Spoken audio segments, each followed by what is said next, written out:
Kag sa numero 1 sa mga balita, subong nga adlaw.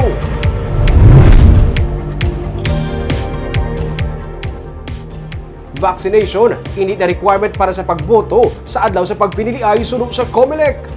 Wala pa sa guidelines ang local COMELEC office angon sa natalan ang election day sa May 2022 elections. Pero sa press briefing, ginpahayag na sa pamunuan sa COMELEC nga hindi maging requirement ang bakuna para sa pagboto sa adlaw sa piniliay. Sunod sa kay COMELEC Commissioner George Garcia, hindi mandatory ang pagbakuna gani hilway bisan ang mga unvaccinated nga makaboto. Samtang, ang COMELEC ang nagtukod naman sa task force kontra bigay nga mo maghatag atensyon sa mga kaso sang vote buying karon nga nagainit na ang pagpangampanya sang mga kandidato. Sunod sa kay Attorney Revo Sorbito, acting elections officer sa Bacolod, wala pa sang direktiba nga nakalapot sa ila pero padayon ang ilang ginahimo nga voters education campaign para mapaiway ang vote buying sa piniliay.